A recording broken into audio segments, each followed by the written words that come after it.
It's time for the Savvy Realtor Podcast. I'm Walter Storholt alongside Angie Cole, the owner and broker in charge of A. Cole Realty, serving you throughout the Triangle, teaching you about the ins and outs when it comes to buying or selling a home. You can find the team online by going to acolerealty.com. That's A-C-O-L-E realty.com, or by calling 919-578-3128. That's 919-578-3128. And now it's time for one of the top realtors in the Triangle, Angie Cole, and the Savvy Realtor Podcast.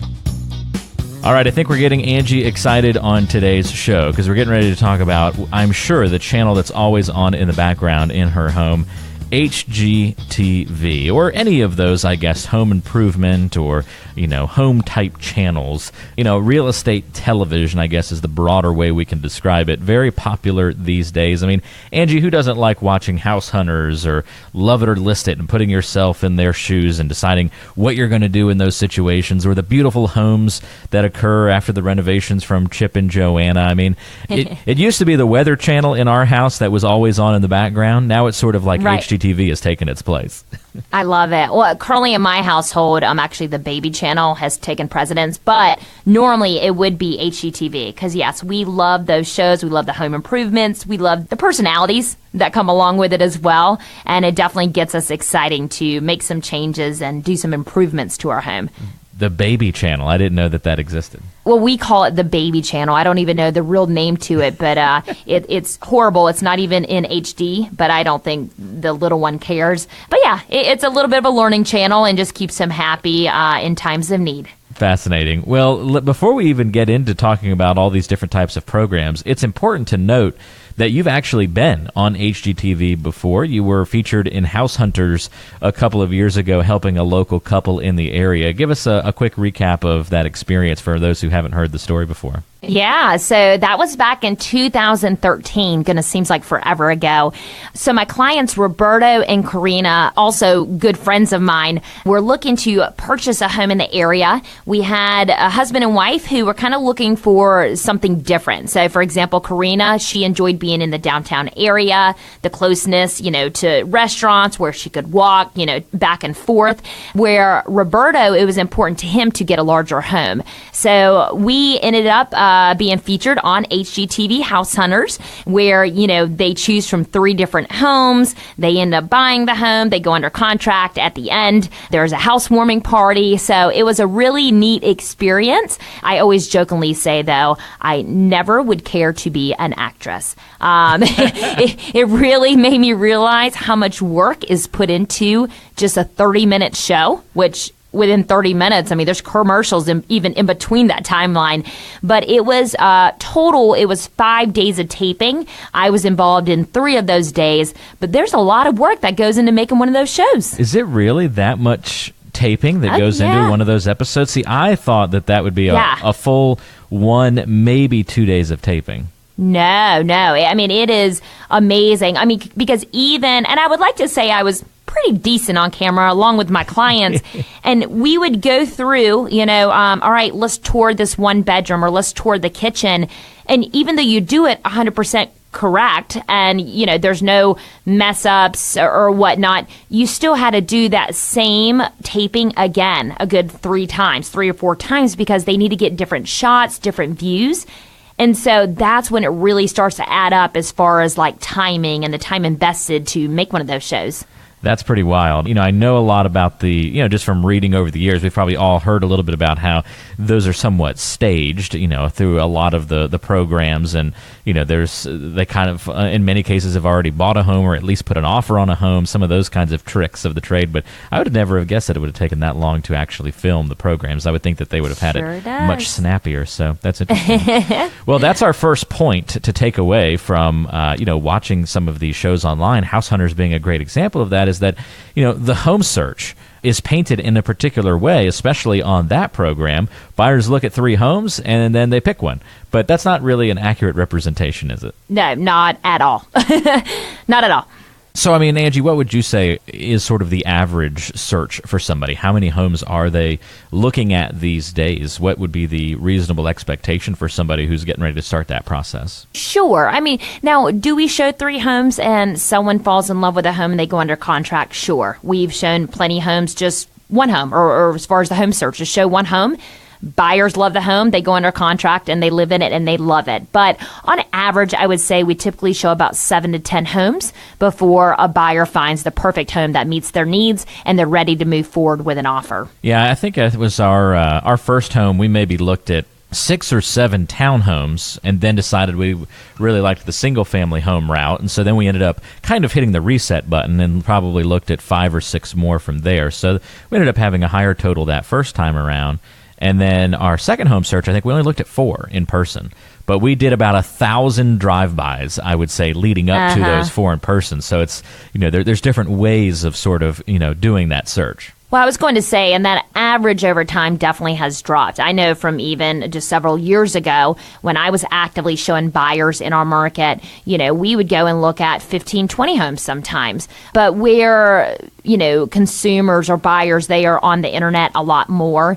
They're able to get a feel of what they like, what they dislike, and so they're able to prepare. So when it's time to actually get out there and start physically looking at homes, they've really narrowed it down to exactly where they want to be, exactly what style, what type of home they're looking for.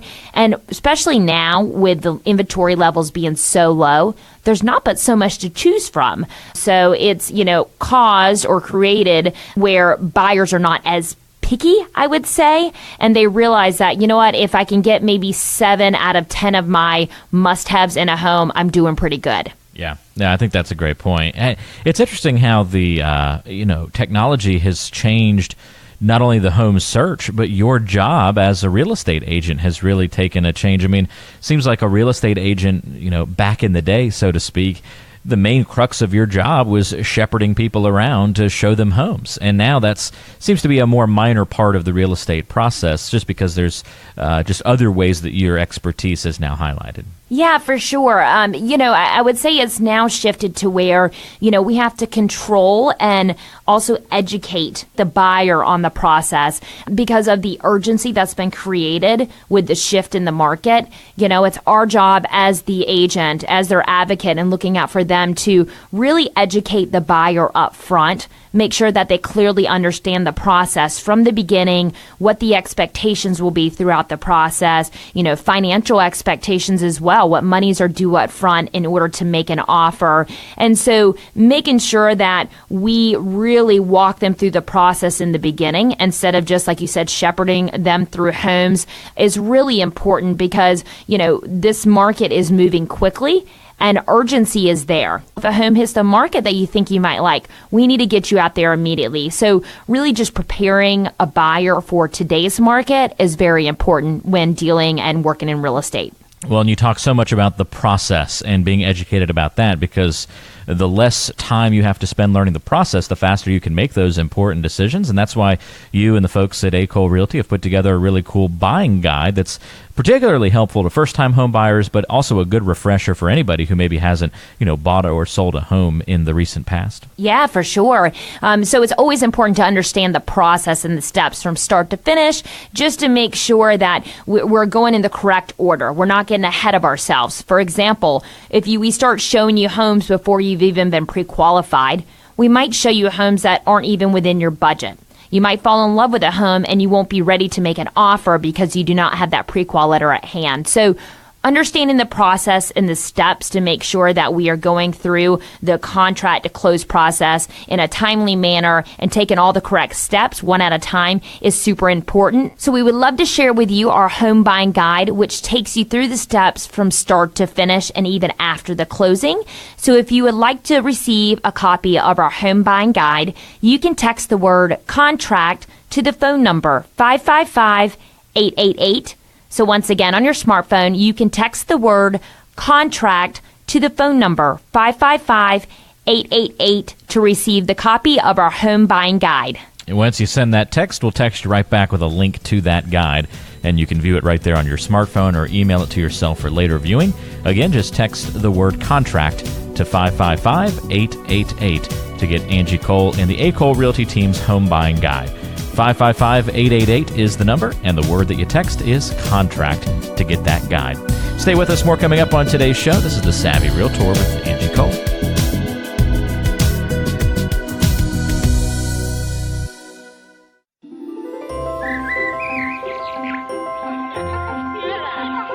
Let's shine a little light on some of the Triangle's best areas right here on the Neighborhood Spotlight. Time to learn about another nook and cranny of the Triangle. It's the Neighborhood Spotlight. Angie, what's our featured neighborhood this week?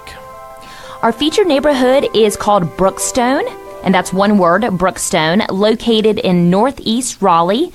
So it's right there at the split of Capitol Boulevard and 401. So off of Lewisburg Road, which is 401, and New Hope Road. So great spot right down the street from like the Lowe's, all the shopping, the restaurants. So just prime location.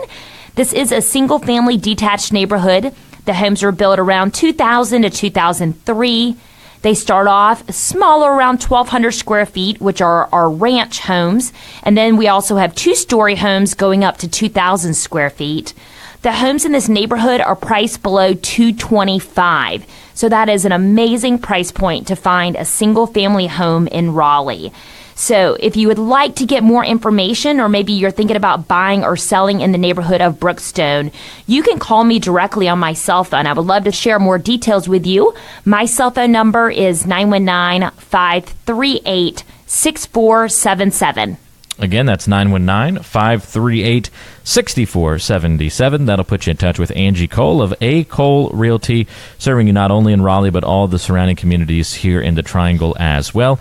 Angie was voted #1 real estate agent in Raleigh by Midtown Magazine and #1 in Wake County by Indy Weekly. And you can check her out on Zillow.com, where she has more than 200 5-star agent reviews. Just look up Angie Cole there on Zillow. Again, if you've got questions for Angie about buying and selling homes here in the area, or want more information about the Brookstone neighborhood in Raleigh, you can call or text her at 919-538-6477. More coming up on today's show. This is the Savvy Realtor.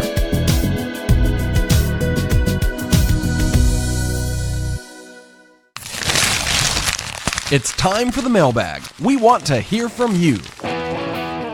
Millie says, Angie, I've noticed that a lot of the information about my home on sites like Trulia, Zillow, etc. are completely wrong. Incorrect square footage, lot size, number of bedrooms, etc. Is this something you can help fix if we work with you when we go to sell our home this year? Because it seems like that would be important to have that stuff right. Yeah, you're exactly right, Millie. And this is not uncommon. I always use this example, but my personal home was listed in Zillow as a duplex, and I live in a single-family detached home. I actually just looked up my home again on Zillow, and although it's been corrected to a single-family home, they have the bathroom count incorrect. So we oftentimes see that third-party websites like Zillow, Realtor.com, and Trulia can be inaccurate when it comes to displaying your home and all the features of your home. But do remember that once we list your home, those listings on the third-party websites are overridden by our MLS data newsfeed.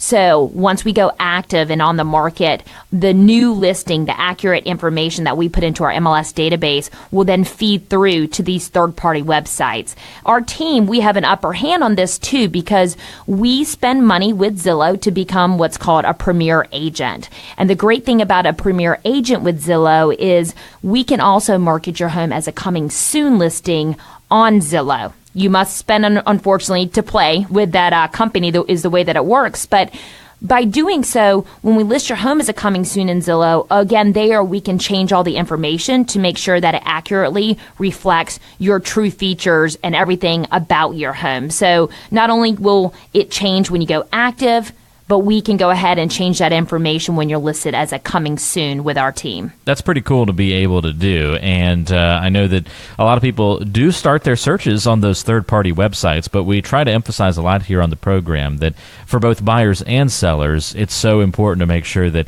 you're realizing that the MLS database is really the magic sauce here, Angie, that ends up being where most buyers, although you might casually start on these third-party websites, buyers are really going to end up relying on on that MLS database and the portal that their realtor is setting up for them? Yes, you're exactly right. So the MLS database is true, accurate information. It's real-time data too, which is important.